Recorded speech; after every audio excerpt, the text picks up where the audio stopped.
Тази неделя Светата Църква ни припомня притчата за митаря и фарисея. Двама души се молят в храма, в един и същи храм, по едно и също време, но с различно разположение на духа, различно сърце. Фарисеят има добри дела и се хвали с тях, оправдава се с тях. Той се гордее и се превъзнася над митаря. Митарят няма добри дела, той се смирява и проси Божията милост. И Господ оправдава митаря, оправдава смирения, а възгордялия се остава с кухата си гордост. С такъв малък разказ започва подготовката за Великия пост.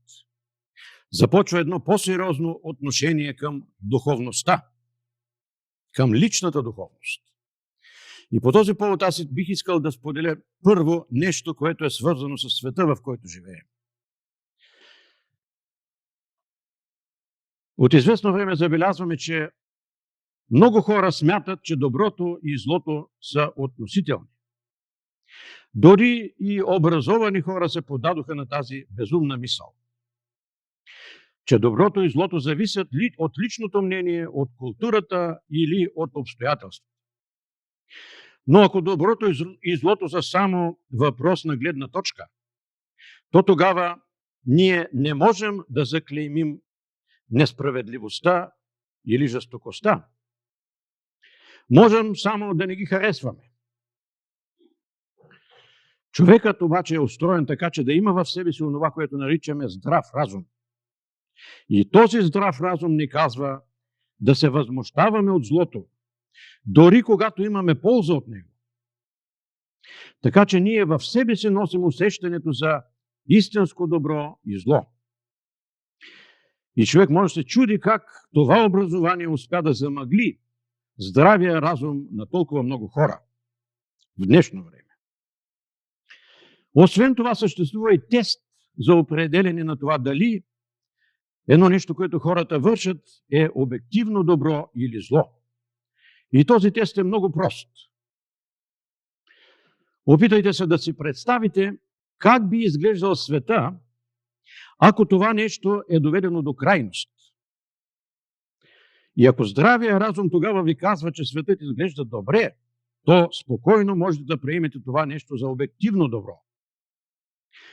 Ако здравия разум ви казва, че светът изглежда зле, с увереност можете да приемете, че това нещо е обективно зло.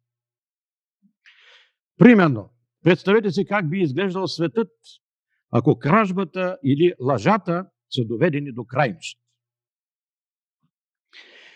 Ако всички хора през цялото време крадат или лъжат. И от тук сами си направете извод дали кражбата и лъжата са обективно добро или субективно добро. Или зло. Евангелската притча за митаря и фарисея говори за обективността на едно друго нещо, което ние човеците вършим. То е по-малко очевидно, но за това пък е по-коварно. Злото не винаги изглежда жестоко.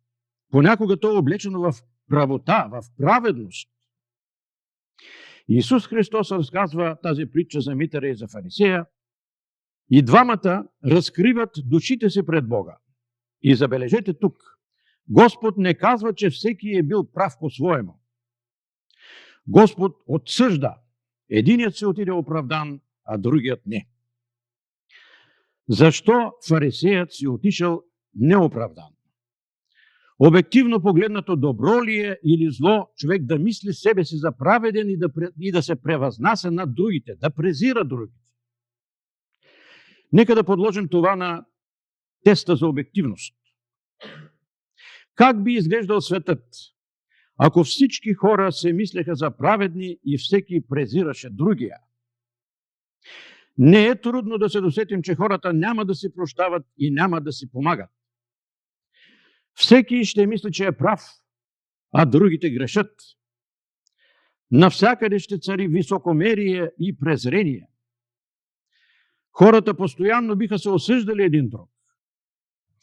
Никой не би признавал грешките си. Няма да има израстване, няма да има развитие. Семействата, приятелствата и обществата ще се разпаднат. Без взаимно уважение и разбиране, отношенията между хората няма да са истински, а ще се основават на съперничество и самохвалство. Няма да има истинска религиозност. Религиозната вяра би се превърнала в демонстрация на външна праведност. И накрая, но не на последно място, няма да има мир. Светът ще бъде в постоянни конфликти, спорове и борби за надмощие. И ние май не сме много далече от такъв свят. Никой няма нищо да постигне, защото права е приказката: Бог се противи на горделиви. Но Словото Божие не ни оставя в безнадежност. Някъде в Писанието се казваше: тясна е портата и тесен е пътят, който води към живот. Макар и тесен, пътят, който води към живот, не е затворен за никого. Вратата, която води към пътя на живота, е отворена за всеки, който влиза в храма не с мисъл за превъзходство над другите, а с истина. Бог не търси съвършени хора.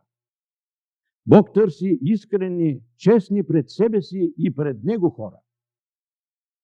Ето какво казва Писанието в подкрепа на това. Цитирам: човек гледа на лице, а Господ гледа на сърце.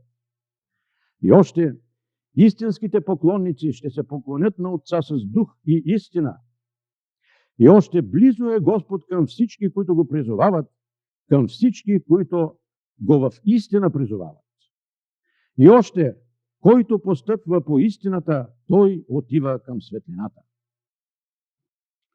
И пак да кажем, Бог не търси хора, които изглеждат праведни, а хора, които пред Бога и в душата си са искрени. Ако ни е страх да бъдем винаги честни пред хората, защото от опит знаем, че много хора злоупотребяват с честността на другите, нека да не ни е страх да бъдем честни пред Бога, защото Бог търси не хора, които са безгрешни, а хора, които са честни. Не хора, които са образовани, а хора, които обичат истината. Не самодоволни, а отворени за светлината. Който постъпва по истината, той отива към светлината. Богу нашему слава вовеки. Now Paul will present us with the same message in English, but allow us a few seconds to fix this.